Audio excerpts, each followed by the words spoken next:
Halo semuanya, saya Dr. Adam Maulana. Apa kabar hari ini? Semoga Anda dan keluarga selalu diberikan kesehatan, ketenangan hati, serta kebahagiaan. Terima kasih sudah kembali bersama saya dalam pembahasan mengenai kesehatan telinga. Pada kesempatan kali ini, kita akan membicarakan sesuatu yang sering dianggap sepele, yaitu paparan suara keras dan hubungannya dengan tinnitus. Telinga merupakan salah satu organ penting yang bekerja setiap hari. Melalui telinga, kita dapat berkomunikasi, menikmati musik, mendengar suara keluarga, dan mengenali berbagai keadaan di sekitar kita. Karena itu, menjaga kesehatan pendengaran sebaiknya dimulai dari kebiasaan sederhana, termasuk memperhatikan seberapa keras suara yang kita dengarkan. Tinnitus adalah sensasi mendengar suara seperti denging, siulan, desisan, atau suara lainnya ketika tidak terdapat sumber suara dari luar yang sesuai dengan sensasi tersebut. Keluhan ini dapat dirasakan secara sementara maupun menetap, dan pengalaman setiap orang dapat berbeda. Salah satu faktor yang dapat berhubungan dengan tinnitus adalah paparan suara keras. Ketika seseorang berada di lingkungan dengan suara yang sangat kuat, terutama dalam waktu lama atau berulang, struktur sensitif di telinga bagian dalam dapat mengalami tekanan. Di dalam telinga bagian dalam terdapat koklea, yaitu struktur berbentuk seperti rumah siput yang memiliki sel-sel rambut sangat kecil. Sel-sel ini mempunyai peranan penting dalam proses pendengaran. Mereka membantu mengubah getaran suara menjadi sinyal yang kemudian diteruskan melalui sistem pendengaran menuju otak. Paparan suara keras yang berlebihan dapat mengganggu fungsi struktur tersebut. Pada sebagian orang, setelah menghadiri konser, berada di dekat pengeras suara, menggunakan headphone dengan volume tinggi, atau bekerja di lingkungan yang bising, dapat muncul sensasi telinga berdenging untuk sementara waktu.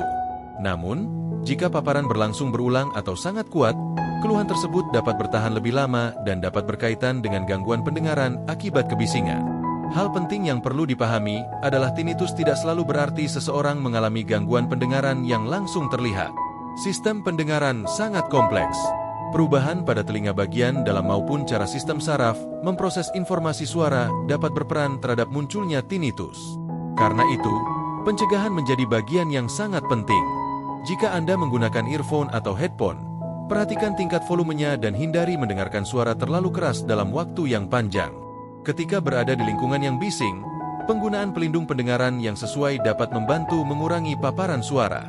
Selain itu, berikan waktu istirahat bagi telinga setelah berada di lingkungan dengan suara keras.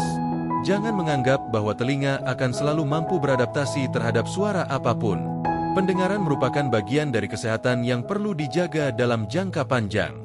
Apabila tinnitus muncul setelah paparan suara keras dan tidak kunjung membaik, terutama jika disertai perubahan pendengaran, rasa penuh pada telinga, pusing, atau keluhan lain, sebaiknya lakukan pemeriksaan kepada dokter THT.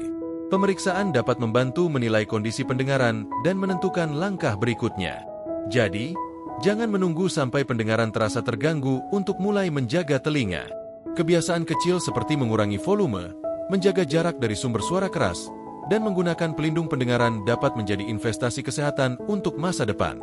Sebagai pesan moral, mari kita belajar menghargai sesuatu yang sering baru kita sadari nilainya ketika mulai berkurang. Suara tawa keluarga, percakapan orang yang kita cintai, musik yang kita sukai, semuanya dapat kita nikmati karena telinga bekerja dengan baik. Jagalah pendengaran hari ini, karena menjaga kesehatan telinga berarti menjaga kemampuan kita untuk terus terhubung dengan dunia dan orang-orang yang kita sayangi.